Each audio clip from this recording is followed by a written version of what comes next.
Olá, sejam muito bem-vindos ao webinário de lançamento Welcome to our webinar to launch our report on environmental accounting and audit.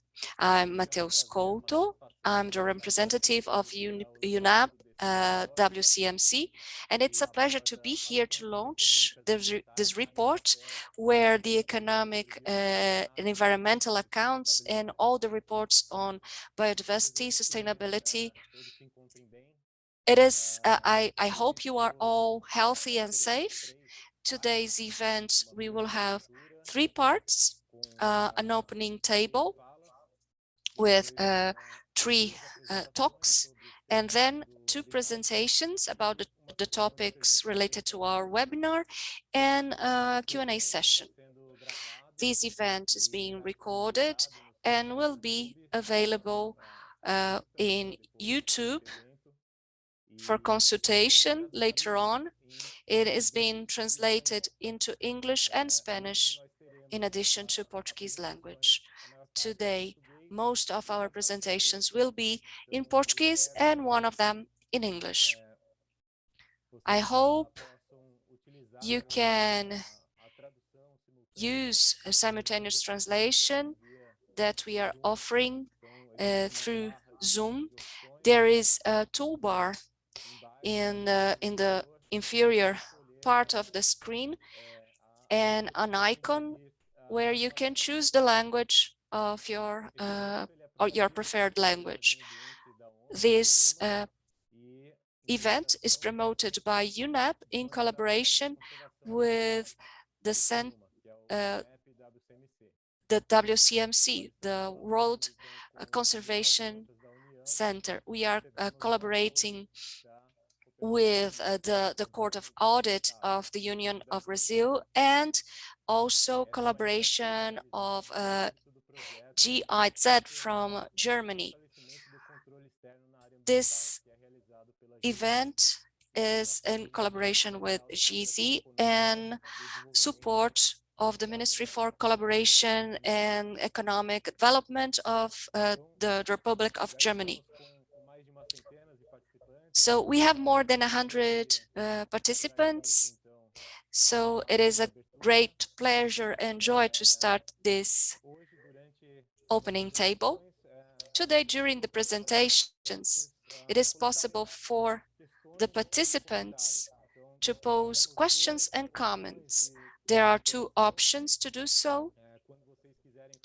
If you want to make any question directed to a certain speaker, you can click the Q&A icon and pose your question or interact with all the participants through the chat. So, to compose our opening panel, I would like to receive Juan Bello, the Senior Officer of Biodiversity and Ecosystems Program for Latin America and the Caribbean. He will make his presentation in English. So for those who would like to hear in another language, can use the translation services. Thank you so much, Mateus, and I'm delighted to welcome you all on behalf of the UN Environment Program. First of all, I want to greet the experts who will be with us this afternoon in this webinar. First of all, Mr. Jens Brookman, GIZ Director of Biodiversity, Forest and Climate, Mr. Hugo Judison, Secretary of External Control on Agriculture and Environment, a very good friend of us, Professor Braulio Diaz from University of Brasilia and former Executive Secretary of the Convention on Biological Diversity, and our colleague from the UNEP World Conservation Monitoring Center, Raquel Agra. Last December, the United Nations Secretary General, Mr. Antonio Guterres, said at a conference at Columbia University that making peace with nature is the defining task for the 21st century. And the point is that we are facing a global crisis. The rate of ecosystem loss, environmental degradation, and species extinctions are unprecedented. Nevertheless, our societies and our economies are totally dependent upon nature. It supplied us with clean air, clean water, every mouthful of food that we eat. We depend on nature fully. So the anticipated post-2020 Global Biodiversity Framework calls on governments to make the ecological foundation of our economies central to development and fiscal planning. We are entering into a new era in which we will need to address all these challenges if we want to achieve the Sustainable Development Goals and the vision of living in harmony with nature. So the UN Secretary General High-Level Panel on Global Sustainability, that was back in 2012, concluded that the current economic model is pushing us inexorably towards the limits of natural resources and planetary life support systems. So in order to reverse this trajectory, policymakers, land managers, business, and other actors need a regularly updated and consistent supply of information on the environment and the benefits it provides, so it may be mainstreamed into decision making. National environmental accounting has been developed to directly respond to these information needs. So the system of national accounts is a framework for organizing information on economic activities and informing national economic policy. However, it has long been recognized that it fails to account for the degradation of natural resources and associated welfare consequences. This has been fundamentally misleading to policymakers, as it implies that nature and the benefits it provides are free and can be ignored or degraded in the pursuit of economic growth. This assumption results in permanent losses in wealth as ecosystems disappear or deteriorate, compromising the long-term ability of nature to contribute to human well-being and the economy. The system of environmental economic accounting aims to address this deficiency by accounting for the environment and linking the environment and environmental information through common concepts, definitions, and classifications. As a result of the collaboration between UNEP, the UNEP World Conservation Monitoring Center, the Tribunal Federal de Cuentas, TCU, de Brazil, and GIZ, we are launching the report on environmental accounting, environmental economic accounts, and their role on auditing biodiversity and other environmental and sustainability issues. This report provides an overview on the adoption of environmental accounts in the region of Latin America and the Caribbean, and how this can be used for environmental accounting. So we in UNEP, we acknowledge the very significant contributions of the superior audit institutions to the Convention on Biological Diversity and the 2030 Agenda for Sustainable Development. The superior audit institutions can play a major role in protecting nature, precisely by auditing the implementation of public policies that have negative or positive impacts on the environment. The coordinated audits on protected areas that was conducted by the OLACEFS and supported by GSZ are exceptional case on how effective are the audit institutions and how they can provide valuable inputs for improving national policies and contributing to multilateral environmental agreements. So we in UNEP, we truly appreciate the contributions from the auditors in the Secretary of External Control on Agriculture and the Environment, and the support provided by GIS. And we hope that this report that is being presented today can be an initial step for a lasting collaboration between our organizations. I hope that everyone will enjoy this webinar, and I again thank you all for being with us this afternoon. Thank you so much. Thank you, Juan, for this important opening remarks. In fact, it's a very good timing for launching this report, as you've mentioned. Thank you. So I will return to Portuguese. Vou voltar ao português agora. So back to Portuguese.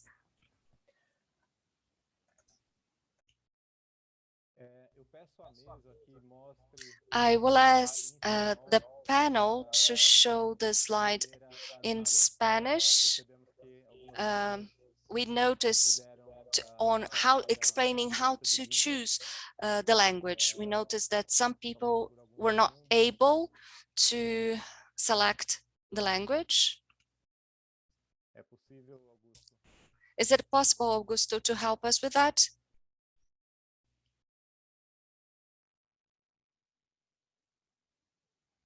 Bien, vou falar pouco em espanhol aqui. I'm gonna speak Spanish a little bit, so you can maybe listen to the English translation and see if it's working. And you may choose English or Spanish. Bem, agora dando sequência em português. So now continuing in Portuguese. Our next talks will be in Portuguese.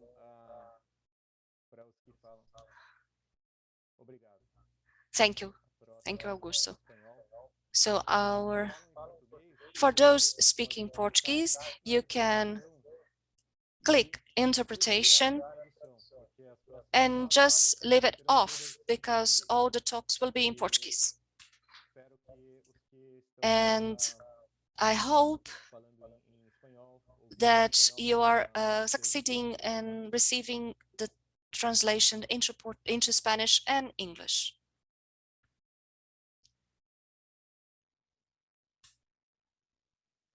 Sim, muito obrigado, Augusto. Yes, thank you, Augusto.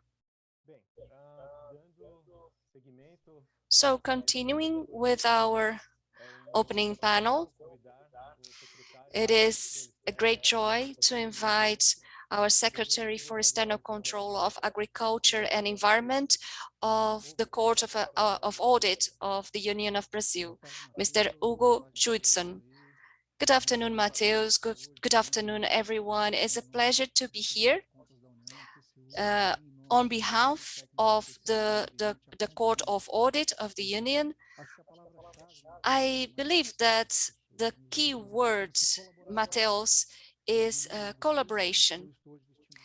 I'm Hugo Judson, and I have two hats here, which is the TCU and CONTEMA, the Special Technical Commission for the Environment, and in the preparation of this technical study that is extremely relevant. The Court of Audit of the Union is an institution that helps our Congress evaluating the efficiency of public policies. As Juan said, we are a supreme audit institution, and we are part of the OLACEFS, the Organization of Latin American and Caribbean Supreme Audit Institutions, which has a special committee for environment where we are present, called CONTEMA. So today I talk on behalf of CONTEMA and on behalf of TCU.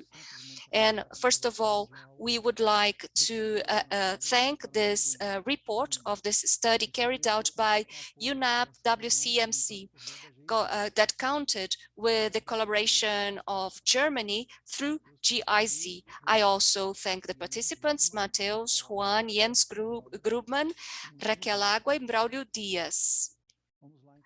So, without much further ado, today's topic is important to highlight that the environmental accounts are extremely important for sustainable development because they try to compatibilize the environmental assets and ecosystem services and include them in public policies. The topic of public policies has a highlight in different international agreements. For instance, the Convention about Biological Diversity and the Sustainable Development Goals, as mentioned previously.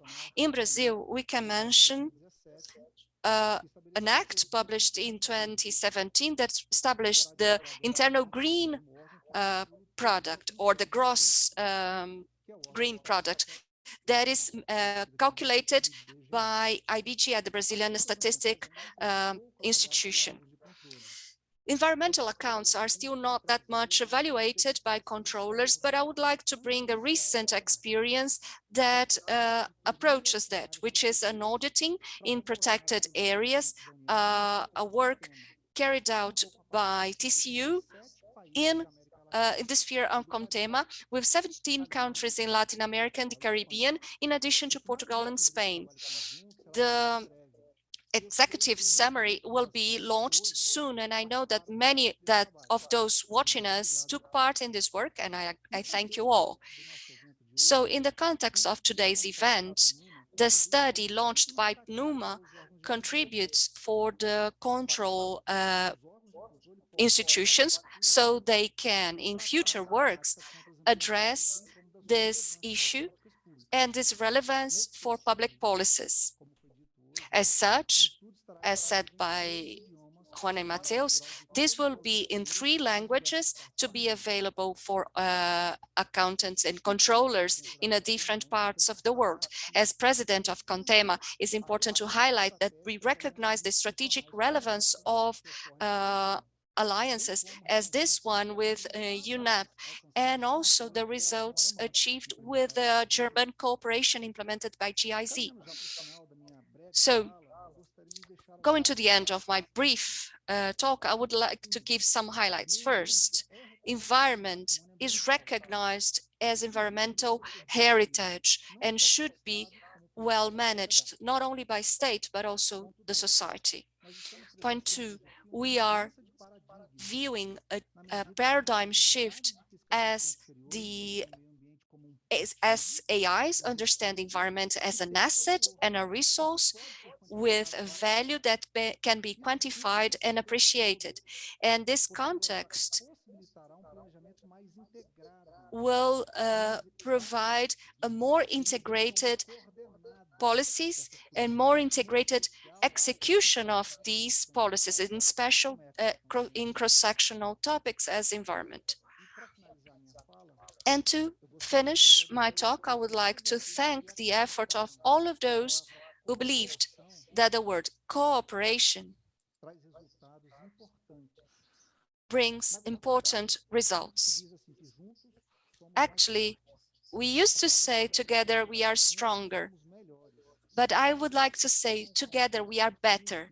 Each institution with their expertise, with their role, with the support of the civil society, the broader the conduct of entrepreneurs, the better the work, be it public policies or not. So thank you very much, Mateus, and thank you very much for those who are here participating of our event. It's a great joy to receive this study that is being launched. Thank you very much, Hugo. Thank you very much for your kind words of opening. On behalf of the UNEP, I would like to say that we are quite happy with our cooperation work, and we hope this is just the beginning of a long-lasting cooperation effort. So continuing with the opening session now, I would like to invite the director of the Biodiversity, Forest and Climate Program, Dr. Yanks Brookman from GIZ. So you have the floor, Mr. Brookman. Thank you so much, Mateus. It's quite an honor to attend this event and to participate in the opening ceremony of this webinar. I would like to welcome all of you, ladies and gentlemen, all of the attendees who are here with us in this session. And I would like to greet Dr. Denise Hamu, that is the coordinator of the United Nations program for the environment here in Brazil. My dear colleagues, Mateus, Dr. Juan Belo, that is the coordinator of biodiversity of the UN program on the environment as well. Dr. Hugo Chudson, a partner and a secretary under the Court of Audits in Brazil, and Dr. Raquel Agra, who is in charge of the Cambridge Monitoring Center under the UNAP, and Professor Braulio Diaz. We have a long history of cooperation with Dr. Diaz as well. So, continuing with Juan's words and also Hugo's words, I do believe that Hugo has given us a new motto for the GIZ work. So together we are stronger, as he says, together we are better. GIZ is the Technical Cooperation Committee of the German government that is highly engaged in strengthening this cooperation to achieve results. Our key points of contact are the Ministry of Economic and Social Development that is funding the project to strengthen the controls in the environmental areas, such as the SAEs and the Court of Audits. But we also have other environmental projects here in Brazil. I coordinate one cluster of these areas for the protection of the environment, and I work with the sectoral ministries. We also have the committees of the Ministry of the Environment in Germany. We use what we call the AKI. AKI is an initiative for climate protection. In addition to projects to fight against the climate change, we also have this area to deal with the environmental projects. So it's quite interesting addressing the environmental accounts. And that's the theme at hand here today with the launch of the report publication. This is something that has been in force since when Brazil was the host of the conference that resulted in 3 major UN agreements, one of them the biodiversity. And in 1992, in the ECO Summit, since then, Brazil has been a major stakeholder in Latin America and in the world in the area of upholding these international themes addressing the environment. So it is very much important that the ideas on the accounting, on the environmental accounting systems that will enable us to quantify and ascribe monetary values to the flows of the ecosystem and to the environment. So these are highly important systems. As Hugo said, it's very much important for us to have a broader perspective. The common asset, the asset that we all enjoy, that we all have, very often suffers from the interventions. Sometimes they're not perceived, such as civil works, but sometimes this will result in a cost for those who take advantage in these areas, of these areas. And there is also a reduction of the value for the country heritage, for the peoples, and for the world. So there are many challenges to tackle. So we should be really assessing and developing public policies to incorporate this cost, as well as the assets and the costs that we incur into to preserve the environment, because we don't want to see losses in the national and international heritage, right? In order to address the public policies, Well, very often these public policies, they are organized in sectors, and not always can the countries coordinate these policies under the 2030 agenda, for example. They do have a sectoral approach. So the role of the auditing, the superior auditing entities play a key role because they may analyze the many public policies and identify where these public policies converge and how we may attain desirable or non-desirable results. So I believe that the German cooperation, which has been enhancing the implementation of the environmental economic quotas system over time with global projects such as values. And also in Brazil, we have the local projects discussing the contribution of the local contribution of forest, water, and power for the sectoral public policies and for the strategic planning of the Brazilian administration. So this cooperation is very much important. Just like the cooperation efforts we've had in the last 5 years, a regional partnership with the Court of Audits of the Union and OLACEFS to enhance the quality of the environmental audits and to promote them as well. So I'm quite happy to see the publication that we launched today, because we have further opportunities to learn more. We are going to learn more from Rachel's and Braulio's presentations. And I hope this partnership is well addressed. I hope this can bring an impact to all of you in the work that you develop. I wish you all success and thank you very much. I would like to thank you for the opportunity on behalf of the director of the program, Dr. Hamidis and Chris Orvosen, who prepared this seminar together with the UNAP and the TCU colleagues. So they have been working in all of these projects. Thank you very much. Thank you, Jens.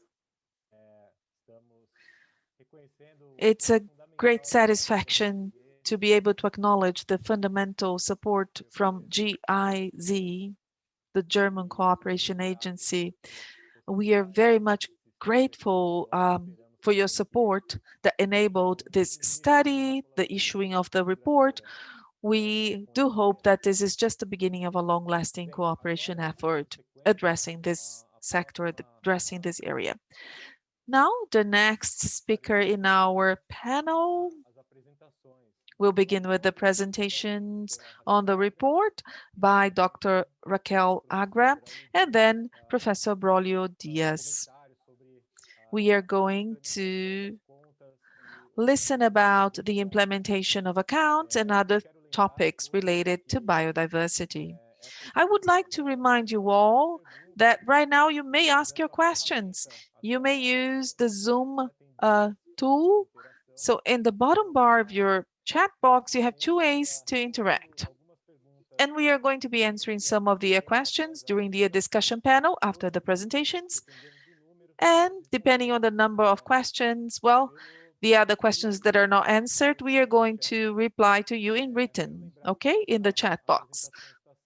I would like to remind you that the presentation is now being recorded. It's going to be made available in the UNAP YouTube channel, the TCU YouTube channel, OLACEFS and GIZ YouTube channels as well. So you may invite other people to watch the talk that is going to be delivered, the talks that are going to be delivered. So I would like to invite Dr. Raquel Agra, the official of the World Convention Monitoring Center, WCMC. So she's the official of the program, And since she has been in that position since June 2020, supporting the agendas of biodiversity and climate. She has a PhD in biology from the Aveiro University, a master in ecology from the Coimbra University. She has experience in the environment, focusing on biodiversity, ecosystem services, climate change, and public policies for sustainable development, including the promotion of the integration of biodiversity in development planning. Between 2012 and 2020, she worked in Brazil in the environmental sector, in the public service sector, and also with the German Cooperation for Sustainable Development, that is GIZ, in the implementation of a project, the regional local TB, in coordination with the Ministry of the Environment and other partners.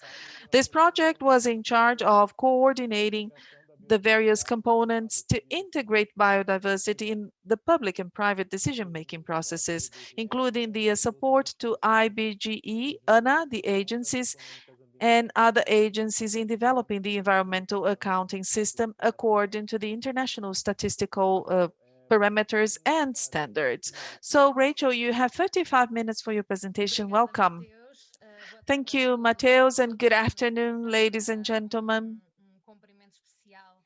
My special greetings to the opening panel, Dr. Juan Bello, Dr. Yanks, and Hugo Chedison. It's a pleasure to be here, and it's a pleasure to address the environmental economic accounts and how this has been evolving in Brazil and also in Latin America and the Caribbean.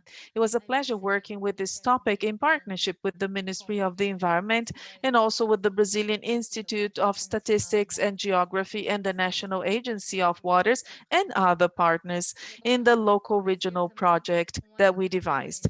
So a few years later, 1 year later, after leaving the technical cooperation, I've been working in the World Conservation Monitoring Center under the UNEP.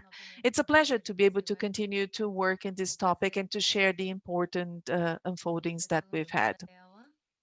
So I'm going to share my screen now.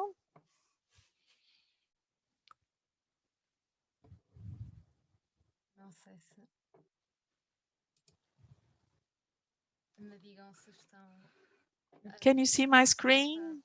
Yes, we can. It's perfect. Initially, I would like to thank the organizers for the opportunity.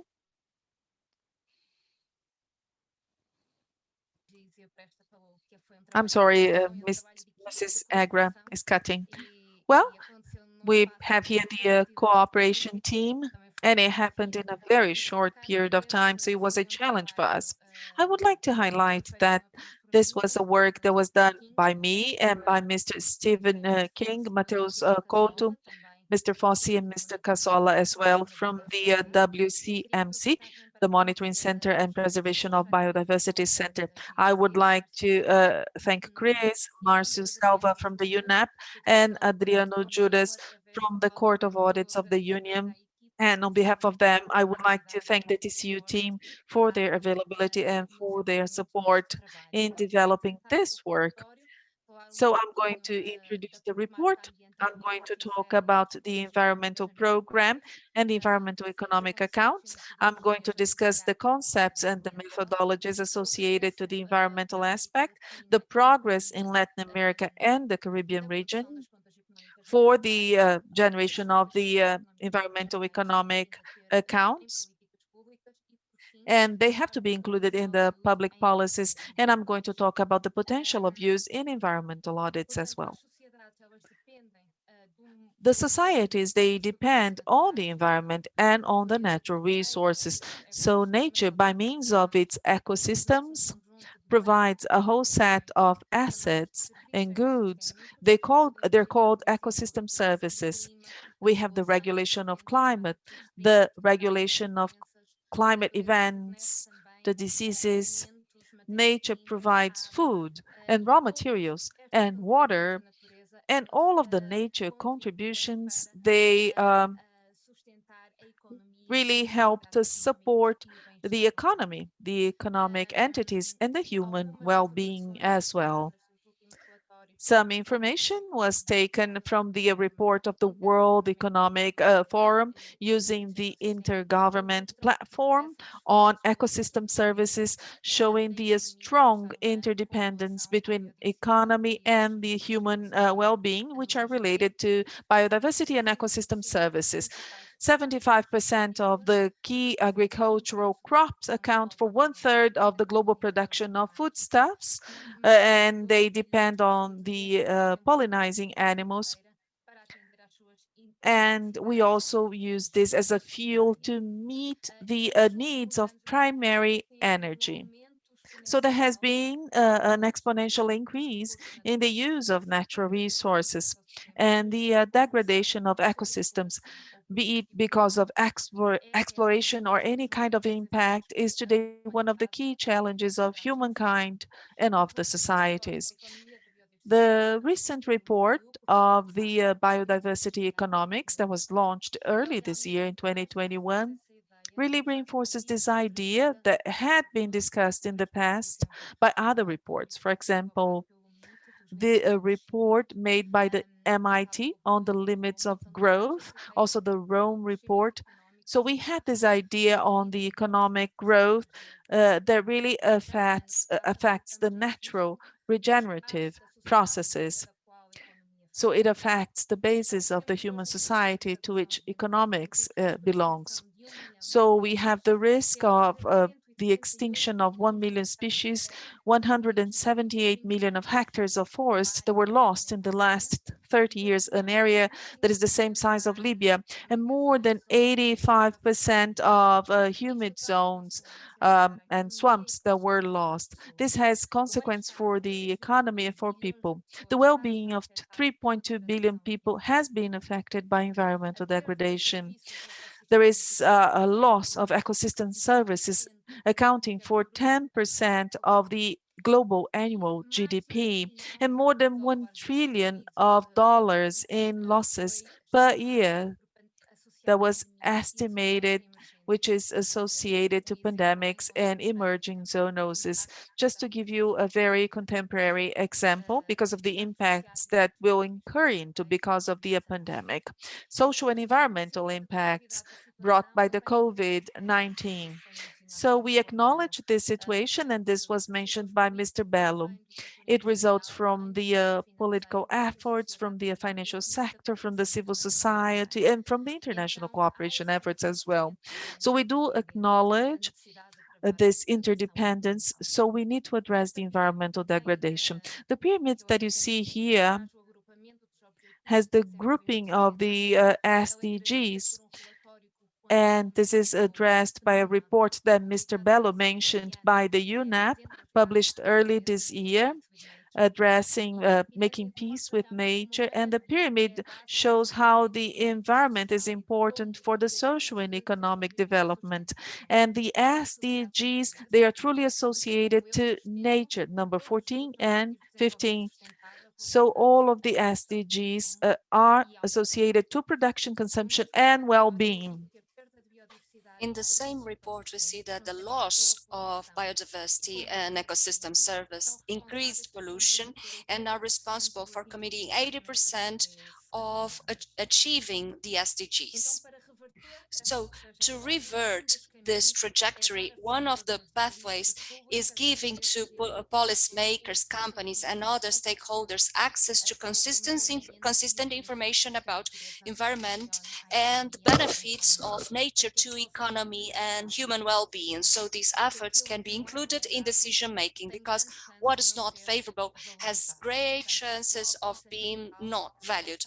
And the current environmental crisis is associated to be considered as a mere externality to economic development. So it should include the value of contributions of nature for human well-being and economy. So environmental accounting is being developed to respond directly to these needs. So now going to the concepts associated to environmental accounting. We have the system for environmental accounts, which is a structure to centralize the information generation and distribution on the countries. that is evolving since the 1950s, and based on the national accounting systems, we can produce several economic indicators based as, for instance, the GDP, evaluating the performance of economy and also formulate economic policies. And as this is standardized and follow the national, international, and United Nations recommendations, allow to compare the performance of different countries. So for long, it's recognized that it is in the failure here is considering the degradation and condition of ecosystems, which is not considered neither the implications of this degradation in terms of economy and well-being. This leads to the formulation of new public policies that lead to a wrong understanding that these benefits are externalities and can be degraded and recovered in the economic growth process, leading to a permanent loss of wealth with a loss of natural resources. And therefore, in this context, emerges environmental accounting to complement the national accounting systems and controlling systems associated to the natural capital that aims to control, account for the environmental resources, considering goods and services provided by nature and used, and the wealth generated by these to the economy. So environmental accounting connects economy to environment and trying to understand the interactions, complement allow for the formulation of more sustainable policies, allow more sustainable policies, and complement the GDP. And to produce this system of economic accounts, SCEA, where the natural resources are accounted in terms of feedstocks and flows, and as in currency terms, and the relation between the generation of wealth and use of the resources. In 2020, according to the statistic information of the United Nations, more than 90 countries are already producing their economic and environmental accounting. And as this system apply concepts, structures, and principles of the national accounting systems, we will have to consider them. So the SCEA, the System of Environmental Economic Accounts, is composed by a central framework adopted by the UN as the first international standard for environmental economic accounting systems that consider natural resources as water, energy, fishery, and wood are used in the economy together with the wealth resulting from the economic activities and the residues and waste generated by the economic activity. So the systems go beyond the use of the natural resources, and to complement the central framework, we have the experimental environmental accounts and the ecosystem accounts, which was a landmark in 2014.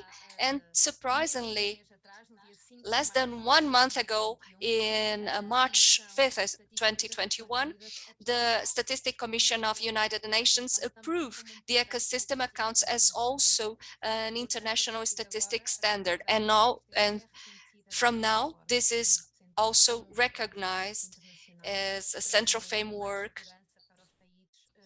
providing more legal security for the countries to approve their accounting systems based on the ecosystem assets and the flows of ecosystem services that provide economic activity. Here, just to show a timeline of these guidelines and landmarks produced vis-a-vis the United Nations that are being developed since 2012 in the economic environmental accounting system. So now bringing a little bit of the structure of the central framework. So the central framework is a accounting conceptual system that consider a series of tables and spreadsheets to consider these interactions between economy and environment to create comparable indicators. So this system includes, in the part of environment, stocks and like fishing stocks, the flow of the ecosystem services that enter the economy, the inputs that the environment receive from the economy, for instance, the residues and emissions for water and air, and also in level of economy, the instruments and the wealth. Here, an example for Brazil.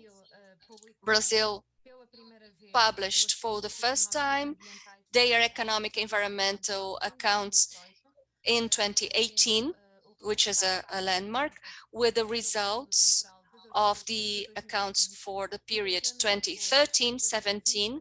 And 2 years later, in 2020, Brazil presents the second exercise of water economy, produced by the Brazilian Institute of Geography and Statistics for this period between 13 and 17.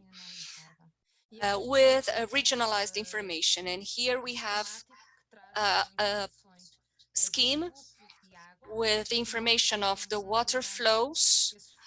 In blue are the water flows from environment to economy, for instance, water catchment for productive systems and families. In yellow and blue, we see the flows from in the economy, the distribution of water from one sector to the other and to the families. And in the bottom part in yellow, the physical flows of water from economy to environment, as for instance, the sewage or effluents and sewage treatment. So in Brazil, there is an uptake of more than 3,600 cubic meters, and and the main responsible in the economy for this water consumption is agriculture and livestock and aquaculture. Continuing with the results of the environmental economic accounts for water, with the results of the hybrid accountings that consider the physical and environmental, with the indicator of intensity in water use and consumption. And we see that agriculture, forestry and fishery is in fact what use the greatest amount of water to produce the same amount of wealth to Brazil as compared to other sectors, other industries. Other information that is also brought by IBGE, the individualizing for each chat box is the same indicator, water user consumption throughout this timeline for 2013-17. We can see in the same sector, agriculture, that there was an improvement in water consumption, producing with the same amount more wealth between these years. So this is an example of accounts produced in this central framework. Now, the experimental and environmental ecosystem accounts, gathering information more specialized about ecosystem assets. So the first step is determine the extension and condition, and this is identified in environmental accounts as extension accounts and condition accounts that have these dimensions. As such, we treat natural areas as assets, and the range of ecosystem services as a flow that goes to the dimension of economy and society, contributing to production and consumption activities. And we can also see that from economy to environment, from consumption, there is environmental impact and pressures. But there's also actions for environmental recovery and environmental management that improve both extension and condition of ecosystems. And one of the criticisms for ecosystem accounts is that it has a spatial approach, and the benefits in the ecosystems depend where it occurs. The location of the assets and the beneficiaries, the specific beneficiaries. The system of environmental economic accounts and the ecosystem accounts have 5 main accounts. The extension of ecosystem, physical accounts that record the ecosystem assets in a specific area. It can be a country, it can be a water basin, it can be a total area, a specific area. The second is the account of ecosystem asset condition, physic, that supply information about the period of ecosystem and the capacity of supplying ecosystem services. Then we have the flow accounts in the ecosystem services, both physical and monetary, that register the supply of services by the ecosystems and the use of the services by the economy, including governments and companies. And finally, the last are stock and flow of ecosystem assets, which are monetary, that record the information of stocks and change in the stocks and reactions of the ecosystem in monetary terms that include the accounting of degradation of ecosystems and improvement of ecosystems through recovery, ecological recovery, management. And another example for Brazil, the calculation of ecosystem accounts, IBGE in partnership and support of the European Union project produced the first ecosystem extension accounts for the use of the land and biomass and biomas, evaluating the extension of natural areas and biomes in the area, adopting as an environmental cutoff the main biomes in Brazil. Here in the table, we see for the terrestrial biomes, they are not all here, but all the biomes had a negative result in this period evaluated from 2000 to 2018, and the total loss of about 500 square kilometers of natural areas that was lost. And in absolute quantitative or reduction of areas happened mostly in the Amazonian and the Cerrado savanna biome. IBGE also proposes an indicator of intensity of change in land use that has 2 years of reference, 2017 and 18, to geo-reference the areas in the country where there is the main process of change in the type of land use. This is calculated based in the accounts of extension and varies from 1 to 3. 1 corresponds to the less intensity changes of the land use, and 3, the most intense changes.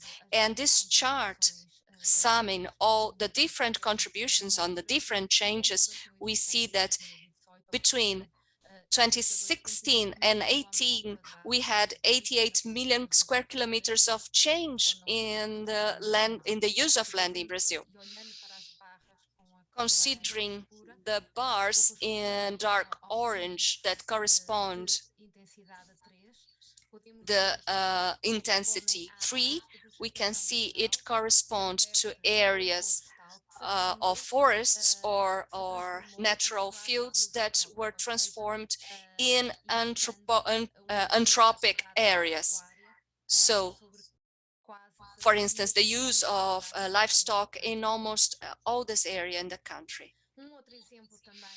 Another example, not of extension accounts, but condition accounts of accounts for condition of existence in this case of Guatemala. The areas here is not for the national territory, but for forest and biological corridors. And forest coverage in productive areas, the type of the ecosystem for the years between 2001 and 2014, and we can see that there was forest losses, mostly for tropical rainforest and dry tropical forest that represent almost 60% of their total, oh, I'm sorry, 89% of their total losses. And Guatemala made this this calculation considering ecological corridors. Now talking about the progress of environmental accounting in Brazil and Latin America and the Caribbean, that has taken a great relevance, that is related to the fact that the region has the biggest biodiversity in the planet and the most diverse countries. So these countries are receiving a push to develop environmental accounts for sustainable development. And they are also supporting with capacity building and strengthening and generation of knowledge to support the development of economic environmental accounts. This table brings the different states and the different levels of the accounts in the region based on the last evaluation made by the UNEP in 2018, complemented with data from the World Bank. We can see that 9 countries of the region already produced their accounts, the environmental economic accounts. They have it implemented officially, partially. This is how we see it. And the countries that you see in bold with the asterisk, Brazil, Mexico, Colombia, Costa Rica, Chile, Ecuador, and Guatemala, they are highlighted because they have a high level of institutionalization regarding the environmental accounts. And here we have an example on how the environmental accounts are implemented in the many countries. So they use the central framework for water, for energy, for wood, for forestry products, for minerals, and for fishing as well. But there is a limited group of countries that has developed the ecosystem accounts, and that's the case of Colombia, with ecosystem accounts for the national territory and also for a region that is Orinoquia. We also have the same case in Guatemala, and I showed the example of the ecosystem account using the indicators for forestry areas, but they also have other ecosystem accounts, and Costa Rica that has experimental accounts, ecosystem accounts. That's the case of Brazil as well. As I showed the example of the ecosystem extension accounts that were published last year. And still last year, we had the publishing of the threatened species accounts. And other accounts are now being produced on ecosystems, including a pilot project for the basin of Rio Grande. The case of Peru, They have the region accounts for San Martin, a project that is supported by the international cooperation. Mexico, that is one of the pioneering countries in the production of the accounts. It was the first country in the region to produce the environmental accounts with many ecosystem accounts as well. And then we have Chile and Uruguay. Now, speaking about the use of environmental accounts in public policies and bringing some examples of Latin America and the Caribbean regions. The environmental economic accounts has supported the many international indicators, the ISHE indicators, and this was said in the beginning. So the role of the environmental accounts is supporting the 2030 agenda as well as the Biodiversity Convention. So we were supported by the UN Statistical Division in 2019, and the report identified the potential of the environmental accounts to support the calculation of 34 of the 147 official indicators and 21 of the 2030 indicators of the SDG targets. The environmental accounts system can also support the countries to develop the key indicators. For example, in the context of their national strategies addressing biodiversity, and the acronym in English is NBSAP. And the accounts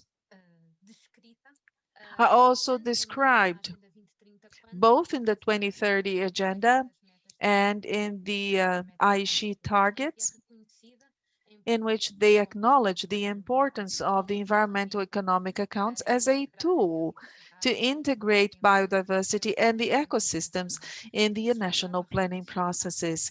So this is widely spread, and it is described in a target 15.9 of the ISHE targets, which really enables us to do a screening of the biodiversity, linking it to the environmental accounts and linking it to the sustainable development targets. So we have some examples from the countries in the region. In the case of Brazil, the result of the environmental accounts has enabled the monitoring of the indicators of SDG 6, especially for the target 6.4 that is associated to the efficiency of water use in the economic activities. There is a whole discussion and advancement of the environmental accounts. This has been led by the Brazilian Institute of Geography and Statistics. And 2017, this enabled Brazil to publish the law on the green internal product, the green national product, that is an indicator that supplements the GDP, and it is in line with the national heritage. It just needs to be regulated. And there is this political discussion that happened in the local project with many sectoral ministries participating, addressing the potential of the use of the environmental account for water, forestry, and energy, affecting the sectoral policies in Brazil and also the strategic policies in Brazil. You have 3 minutes. Okay. Okay, I'm going to speed up. So I have the example of Costa Rica here. The power accounts, the water accounts, the forestry account that have contributed to the many public policies and sectoral policies, and also helped to develop the indicators for the SDGs, and in a more strategic level, that is the policies for the national development and investment plan of that country. In the case of Mexico, the ecosystem accounts has the water condition account, and these are indicators that have been used by the National Commission to monitor the water bodies. And all of the accounts have been implemented according to the central framework, and they help to calculate the ecological GDP of that country. So this takes into account the natural resources in addition to other policy instruments that have the support of the environmental accounts. The potential of the use of the environmental accounts in the environmental policies since 2010, the INTOSAE, the International Organization of the Supreme Auditing Institutions, They described as early as 2010 the role of the environmental accounting in the context of the environmental audits. But in 2010, there was this milestone. The central framework was developed and the national statistics were under development, and this was concluded in 2012. The report that we have now is an opportunity to provide the whole development context of the framework addressing the environmental accounts from 2010 and onwards, and analyzing all of the benefits that the countries had in developing their environmental accounts. So the report brings to us the data, the auditing data, and the use of the environmental accounts and their potential of use addressing biodiversity, climate, and other topics. In the context of biodiversity, well, it's very much important because it provides many benefits to the development. This can be seen by the number of auditing entities that have been really addressing and doing audits on biodiversity. 133 reports were made. These are biodiversity audits that were made by the SAEs as of 2015. And then there's much information from the environmental accounts that support the audits on biodiversity. The support to assess the performance of the environmental policies that are related to biodiversity using the environmental accounts, because they provide information on the inventory and the ecosystem, their extension and conditions, and also the physical accounts that provide individual information on water, for example. The support to assess the economic efficiency of the policies by using the ecosystem service accounts, and they show the contribution of such benefits. These are nature-based solutions, for example, and these can be assessed. For example, flood measures can be assessed, and this can be assessed physically and monetarily. It supports the assessment of the prevention policies against impacts, against environmental impacts. And in this case, we use the ecosystem accounts that provide an overview on the land conversion and the loss of habitat systems using the ecosystem accounts and the exploration of the natural resources. And these are done by the ecosystem service accounts. And also supporting if it is able to comply with the SDGs. Climate change, we have the ecosystem condition and extension accounts that can support in assessing the performance of the many approaches that are based on ecosystems in the context of mitigation and adaptation to the climate change. The theme account of a carbon inventory that is within the ecosystem account, analyzing the carbon inventory in the land, in the economy, and throughout the accounting period. This can provide a wide range of indicators to support the audits. The air emission account, that is the central framework, analyzing the generation of greenhouse gases by different economic units. And this really provides important information to assess the performance of the measures that will mitigate the greenhouse gases emissions. And there was a task force that was created by the UN Commission for Europe, identifying 39 indicators related to climate change, and they could be calculated on the environmental account system. The Agenda 2030, the environmental accounts can support the generation of several indicators. They can be related to water, climate. 14 and 15 are related to land life. The environmental accounts can also support a holistic and integrated approach to audit the SDGs themselves and the Agenda 2030. The environmental accounts can supply data and metrics to inform, guide, and assess the progress of the governments towards a more integrated planning towards the sustainable development. This can be done by the flow accounts that is part of the central framework that review the intensity of the use of the natural resources by the many sectors of the economy, or by means of the emission accounts that are part of the central framework that analyze the intensity of the emissions associated to the increased activity in many sectors of the economy. Other examples that we have in other areas, we have the waste management.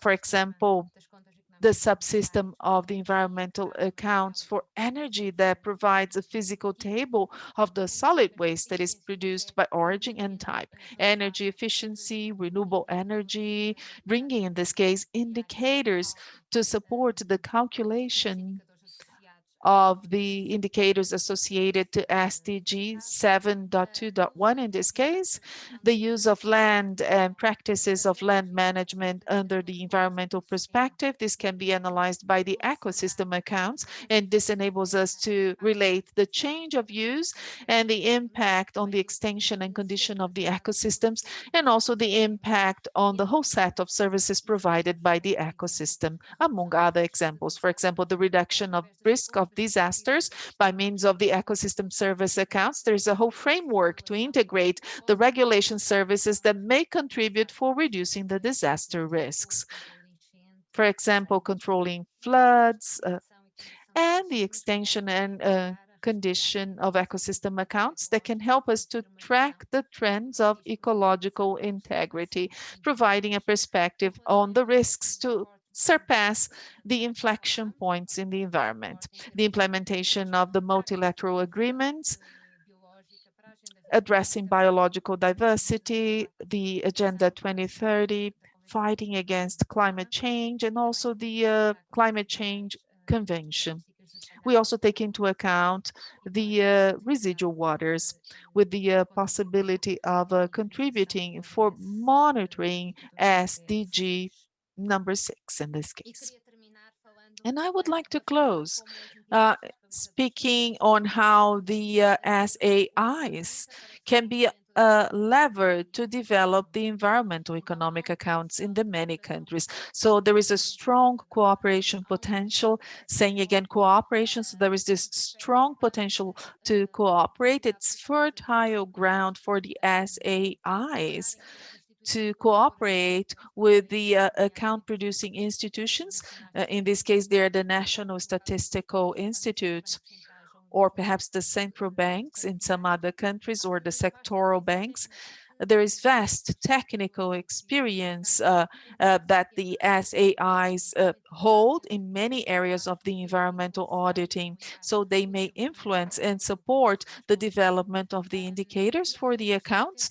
And there is this whole potential with the recent adoption of the ecosystem accounts as a milestone in the national programs. And there is a whole field of opportunities for the SAIs to support the national implementation of the ecosystem accounts and to track the progress towards the sustainable development and green growth. With that, I would like to end and thank you. And I apologize for exceeding a little bit my time. Thank you very much.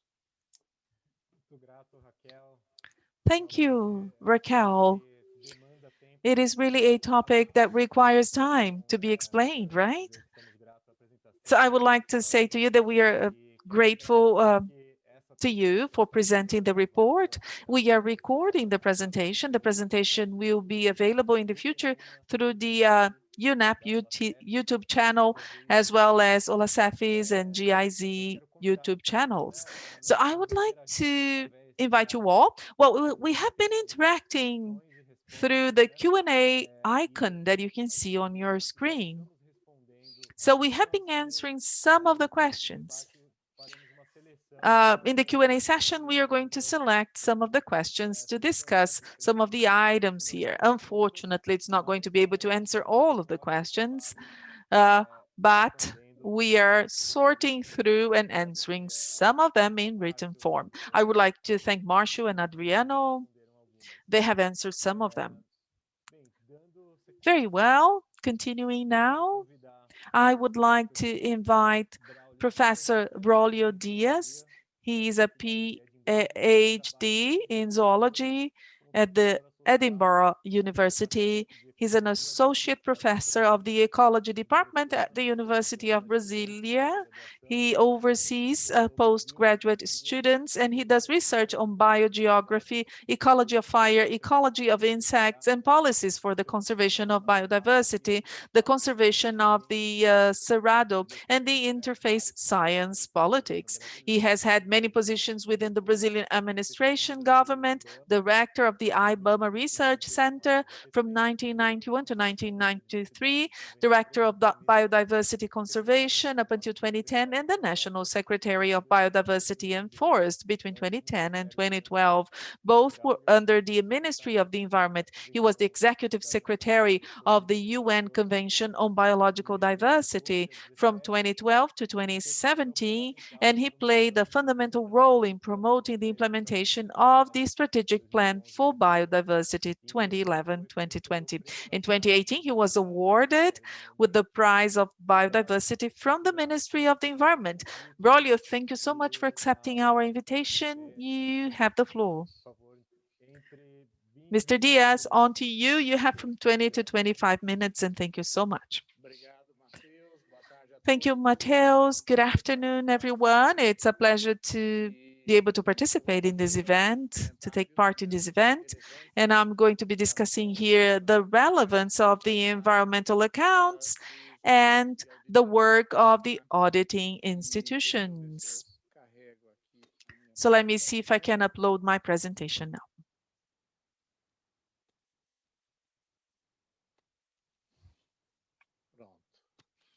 Very well then.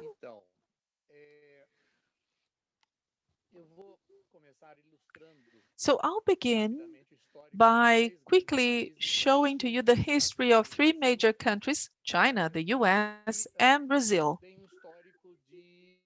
which have a history of dilapidation of the natural capital over time. So on my left, on the left, you see the eastern of China that was covered with forests, and the central western part was covered with meadows. And then on the right, we see the evolution of the conversion from forests into agricultural areas. And China, 1,000 years ago, had depleted most of its native forests. They were exploring forests on the hills of the Himalayan area in the year 1200, 1300 after Christ. So that's the recent chart on the reduction of forest areas in China between 1700 and today. So it is a continuous process in spite of the ancient process that took place in China. So that's a map showing the original forest situation in the United States in 1620, when they truly began with the colonization of the country at a larger scale. And these were primary forests. The eastern part of the United States had this virgin forest, and we had the Rocky Mountains and the mountains of the western coast as well. On the right, in the upper part, you see the forest situation in 1850 and then in the bottom 1920. You can see that the United States had virtually eliminated most of its forests. They had some forests in the southern region and in some Rocky Mountain regions in the western side. Well, Brazil shows the same pattern. And here on the right, you see on the map the situation of the Atlantic forest. We lost most of this Atlantic rainforest that most of it is eliminated, and what you have left is fragmented. And here to the south, the famous Araucaria forests, the conifer forests that have originally 180,000 square kilometers, and now we have less than 7%. And most of what we have left is secondary forest. This is the most recent situation for the Amazon. You know the chart to the left with annual deforestation rates. Unfortunately, Brazil is the world champion in deforestation, responding for 1/3 of the world deforestation, and the map to the right shows the situation of deforestation in the whole Amazonian region, not only Brazil, but the other Amazonian countries, showing that most of the deforestation in the Amazon is unfortunately in the Brazilian territory. But this is not only loss in forests, but in natural assets also show a major loss in fishery stocks. One of the stocks, most evident stocks in Brazil was the true sardine.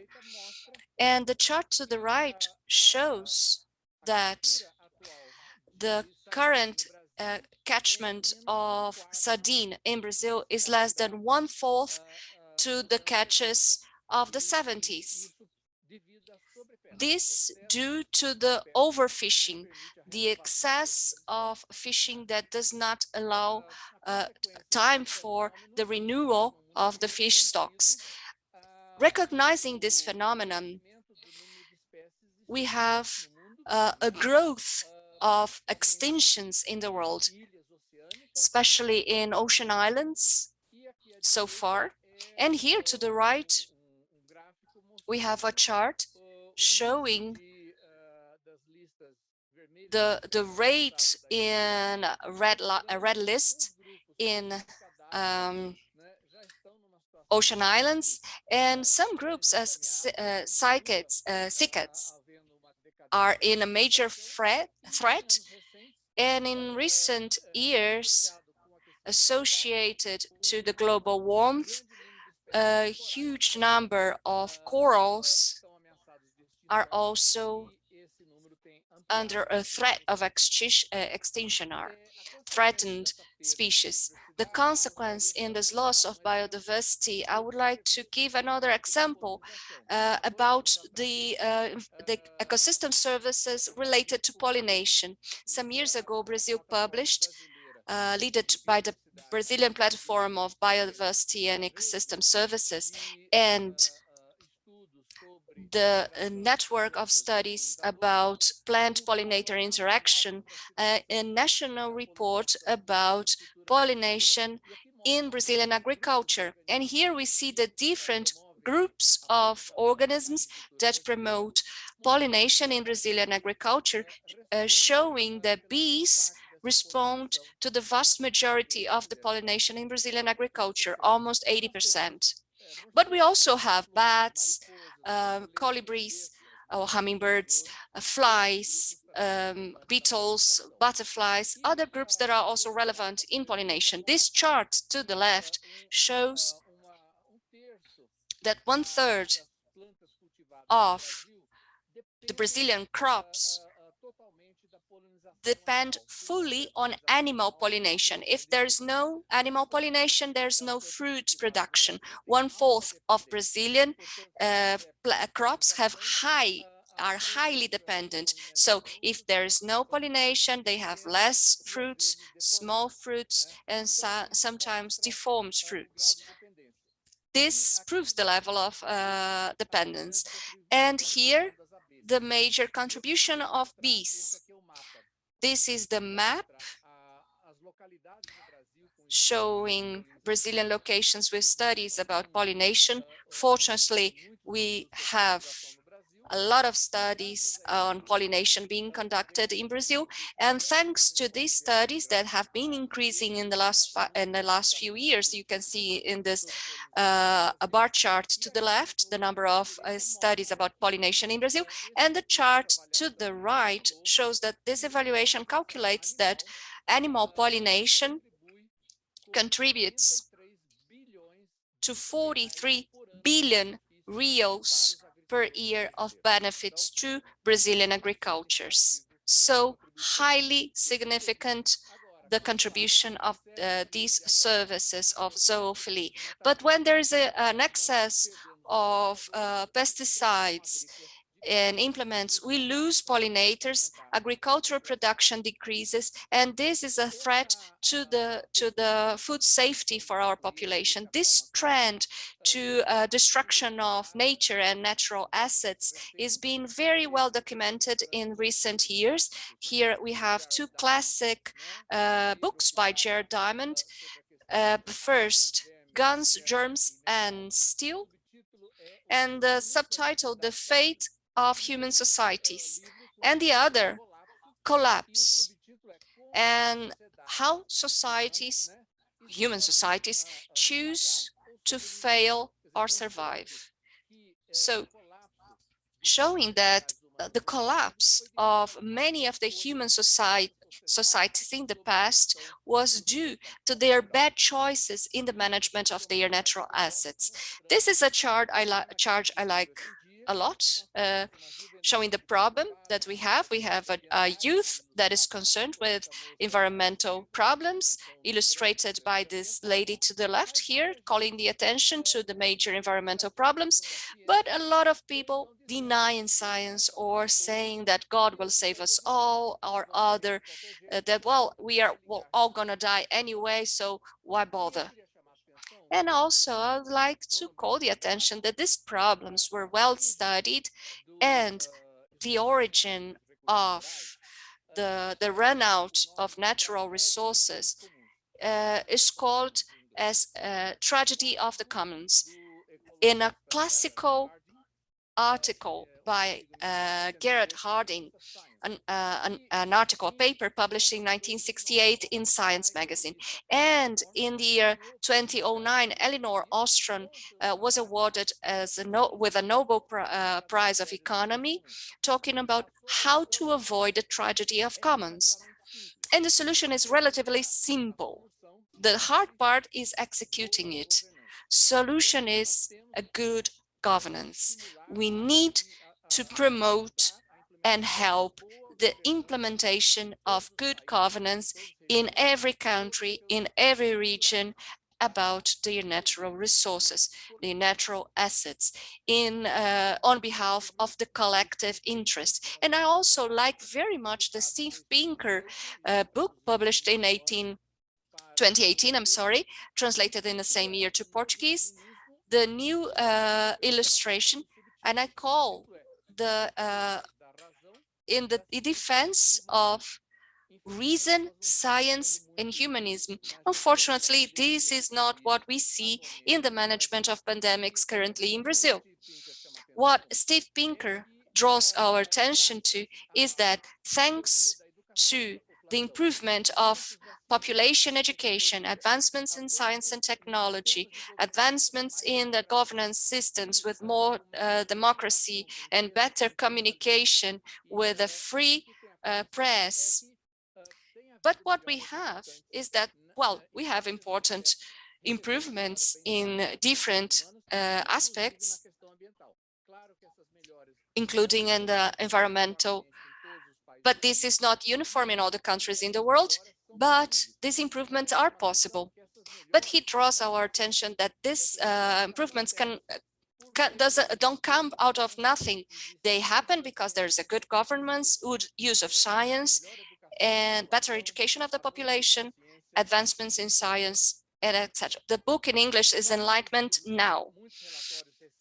We have many recent reports published about environmental situation in 2019. May 2019, we had the first global evaluation about biodiversity and ecosystem services produced by the Intergovernmental Platform on Biodiversity for Biodiversity and Ecosystem Services. And the conclusion of the report is, unfortunately, generally speaking, on the global level, we are losing most of our natural assets. 75% of land surfaces were significantly altered. 66% of oceans have major impacts. 85% of wetlands in the world were lost. the deforestation rates are still strong, and we lost half of all forests in the world. And we see more recently a major decline in coral reefs and a decline in vertebrates under monitoring. This, well, I won't try to reproduce these schematics, but they summarize very well this challenging situation that we are living currently. And I would like to draw your attention to this chart, a study about the planetary limits of sustainability, showing that humankind, due to their over-exploitation of natural resources on Earth and excess pollution of waters and air and soil, we are already surpassing the limits to go back in environmental sustainability. In some parts of the world, we already surpassed. And this study called the attention for the excess of pollution due to nitrogen, especially due to agriculture, climate changes, and the loss in biodiversity, the three major environmental problems in the world, where there is already evidence that in some geographic scales are surpassed the safe limits for sustainability with no way back. I call the attention to this important report by FAO about the state of biodiversity for food and agriculture in the world, where agricultural sector, which is the sector that destroys biodiversity the most, but shows that agriculture is totally dependent on biodiversity. Nothing can be done without genetic resources, fertility of the soil, pollination, biological control of pests, and so on and so forth. And annually, we have the reports published by the World Economic Forum. And recently, these are the evaluation of perceived risks with a growing perception that the biggest risks in the last few years are the environmental risks. So, to face the agenda, we have in the COP Convention on Biological Diversity or Biodiversity, we developed in the last decade a set of 20 targets called the Aichi targets. Here, the first 4 related to the last causes of biodiversity loss. The second are targets to face direct causes of biodiversity or consequences like deforestation, loss of fishing. The third, the conservation targets. The fourth, the targets to increase the benefits generated by biodiversity to human well-being. And last, targets on the means for implementation. And they have a good correlation, the Aichi targets, with the SDGs. In particular, SDGs for 14th and 15th about oceans and land ecosystems, SDG 6 about water, 2 about food safety and sustainable agriculture, and SDG 11 about sustainable cities, and 12 production and responsible production and consumption systems. And a good correlation that I want to explain now about SDGs listed here with the Aichi biodiversity targets.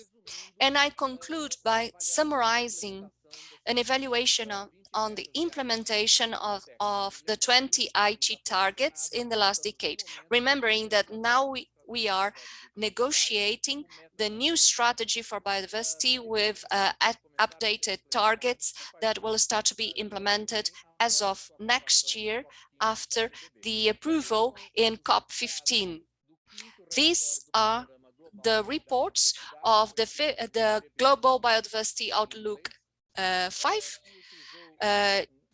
GBO 5, using huge amount of sources of information, and this is a summary. Each line is one of the IT targets, and the color coding is in blue and green targets, or how much we achieved or surpassed in case of targets. In blue is when we surpass the target in some countries.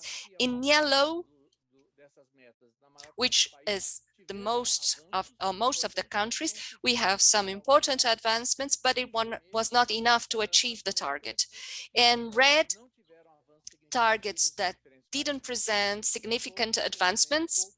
And in purple, fortunately, they are not that much, targets where the conditions worsened in the last decade. And now I will show you briefly in some selected slides success stories.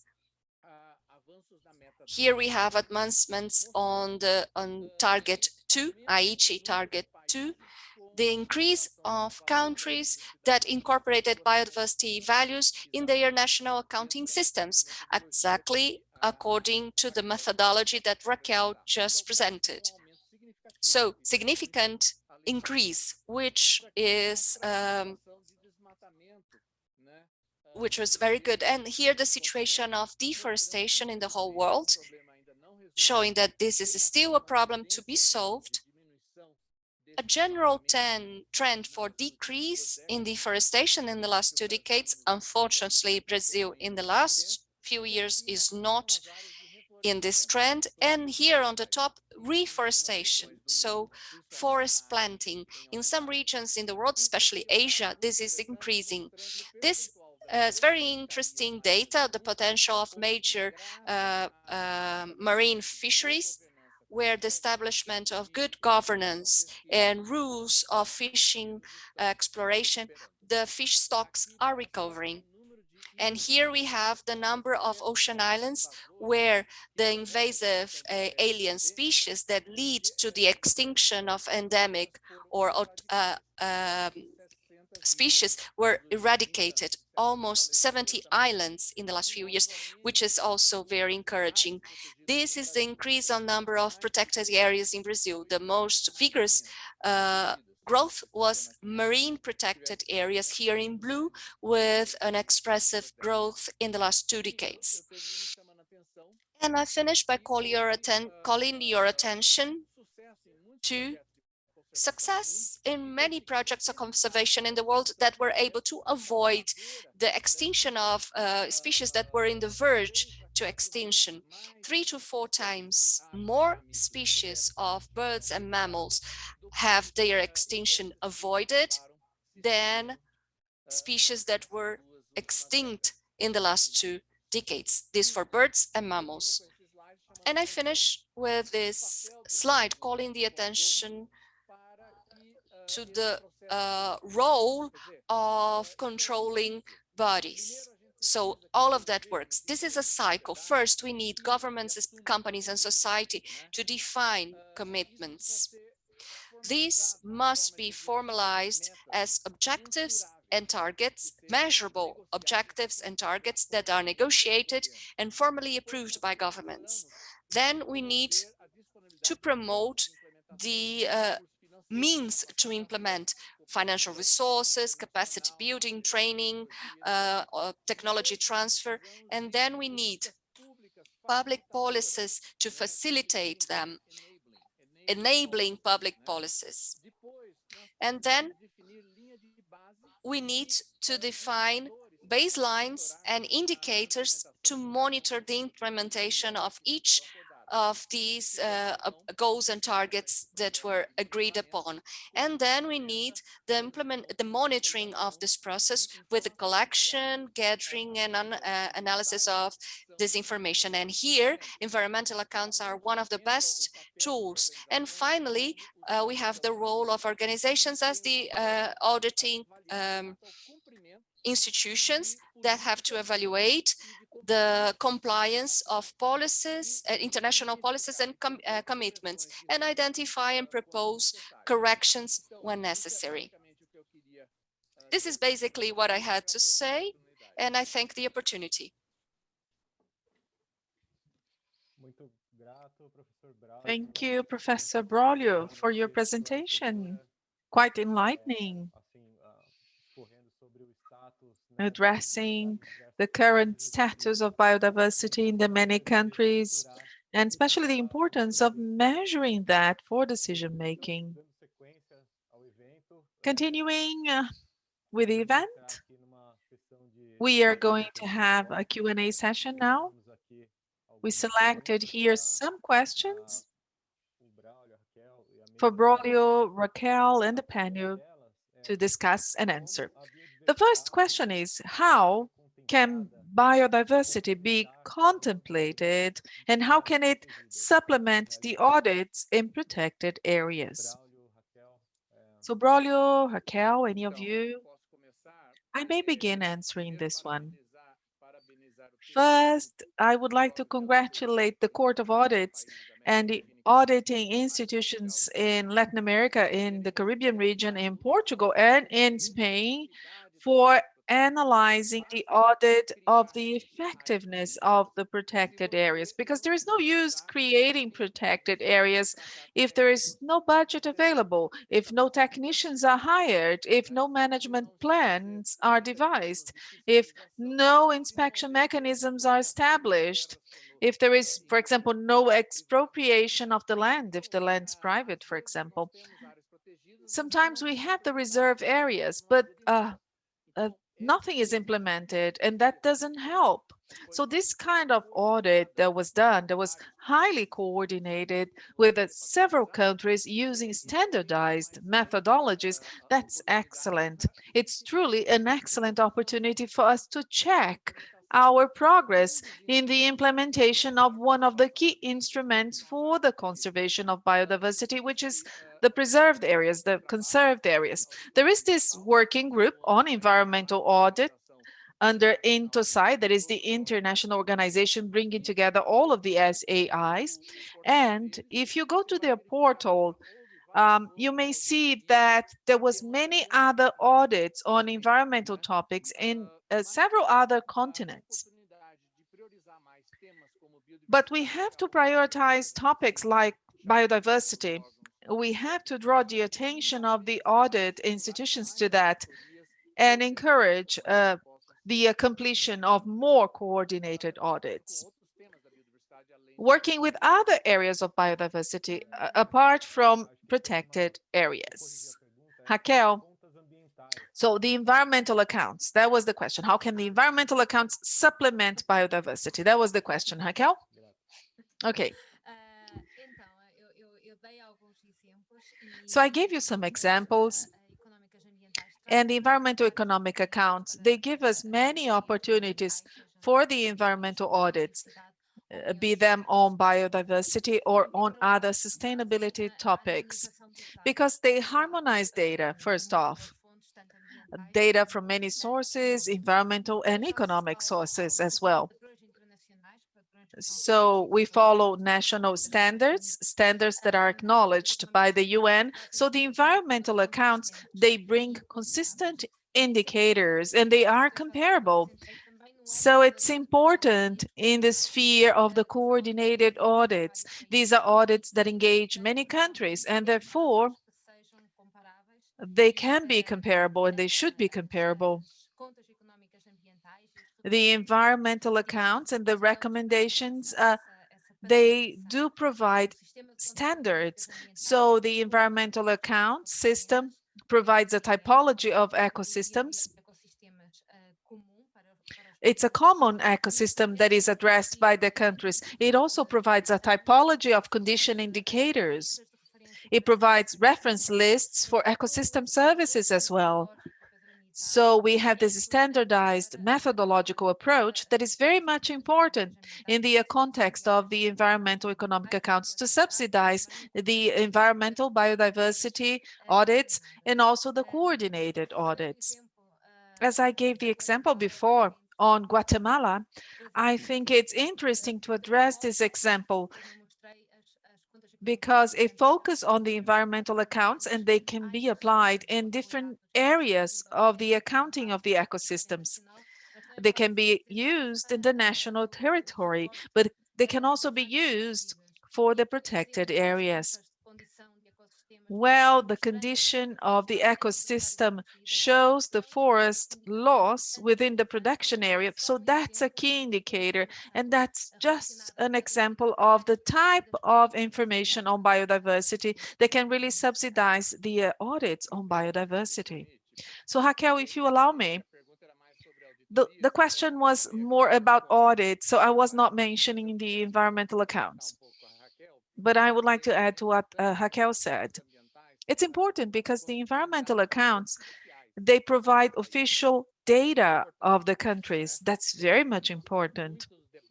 Sometimes we have discussions on environmental topics discussing data from several institutions, from several researchers, and sometimes the data does not match. So it's important to have official data. Well, and this data is valid for all sectors, for the government itself. The issues that we have with the implementation of the Biodiversity Convention goals. So the greatest difficulty is changing the sectoral policies. I mean, the sectors that use biodiversity.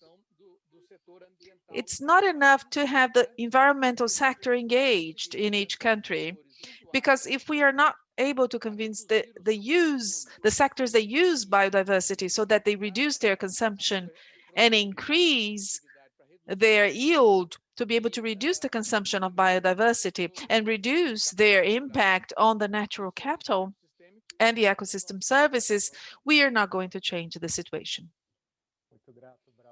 So thank you, Braulio. I really apologize for asking the question wrongly. I had to correct it. And now I will connect two questions that I have here.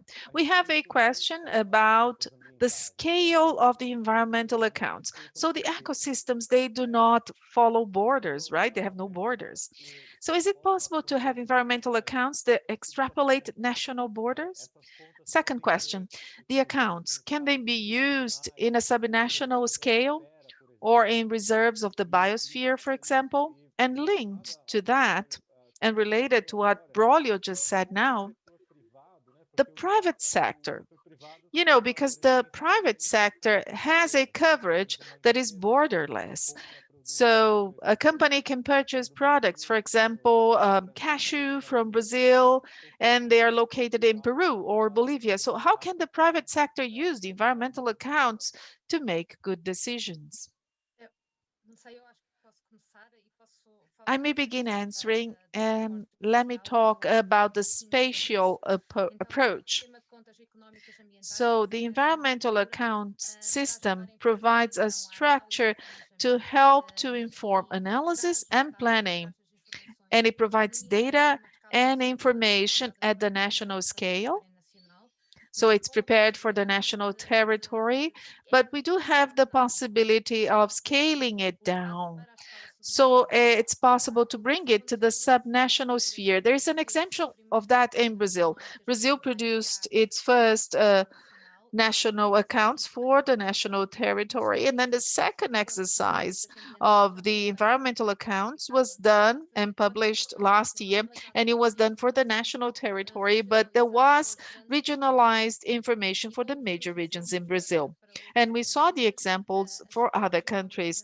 So the environmental economic accounts can also be produced in the water basin context, in the protected area context, in the ecological area context, in the subnational sphere. We do have this flexibility. Everything depends on the availability of the environmental data and the capacity to integrate information that is available at the economic level with the environmental information.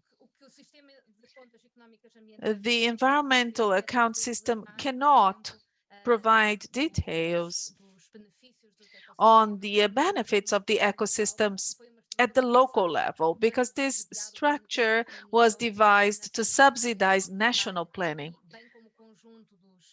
And we also have the set of benefits associated to the ecosystems, the social benefits, but not all of them will be retrieved from the environmental accounts. But we can apply this in the subnational scale, at the level of the geographical details that I mentioned to you. So Braulio, would you like to add anything? And then I can speak about the private sector. So yes, thank you, Rachel. Um, the use of the environmental accounts is actually the possibility of playing an influence on decision making regarding public policies, mostly. So it's important to have this possibility to work in different scales, in different spheres. In a country like Brazil, that is a federative country, it's very nice to have this information at different subunits in our territory. The states of the federation, the water basins, for example, the biomes in Brazil, as it was done by the Brazilian Institute of Statistics and Geography, because we have the states, the water basins, at these scales, we have public management that is individual. And having access to environmental account data for those specific areas under their management, for example, this can really, increase the chances of using the data in the decision-making process. Raquel? About the companies, yes, they may benefit from the environmental economic accounts, and there are many opportunities to do so. They can also they can be providers of information as well for the accounts themselves. For example, the companies, they have the capability of reacting to changes at a faster pace than that of the public sector. For example, the capacity of the companies to adapt and to establish more sustainable business. So we have an example of the unsustainability of oil as an energy matrix, and the companies were able to adapt and devise new sustainable businesses with new energy alternatives. Therefore, they have this capacity of reacting. Another characteristic are the business opportunities that may be associated to the sustainable exploration of the ecosystems. For example, business opportunities associated to the sustainable exploration of natural forests, of preservation units, the economic exploration of remaining areas of forests. In terms of the company facilities, based on the environmental account data, they can choose their locations for installing their facilities and their production facilities, assessing in that case the risk of availability of natural resources at that location where they aim at installing themselves. So they may do the risk assessment for that specific region, assessing the access to environmental resources. And there's also information that can be retrieved from the accounts in regards to the impacts and interdependencies of the natural capital. And with that, they can integrate the natural capital in their decision making and their investment decision making as well. Thank you so much. So Braulio, would you like to add anything about the private sector?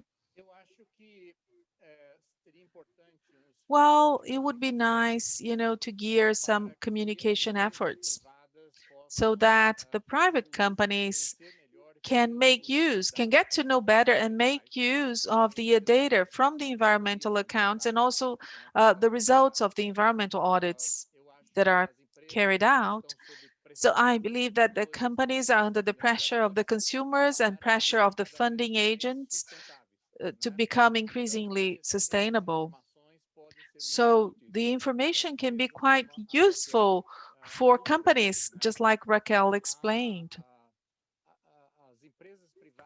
So the private companies, in terms of biodiversity, they really complain about the difficulty to measure biodiversity in their activities.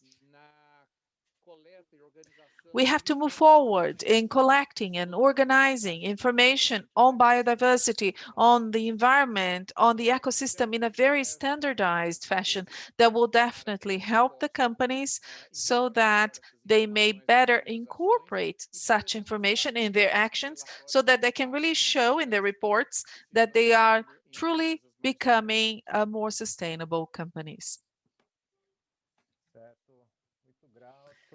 Very well. Thank you, Raquel and Braulio. Quite enlightening, the presentation as well as the discussion here. Now, continuing, moving towards the conclusion of this webinar,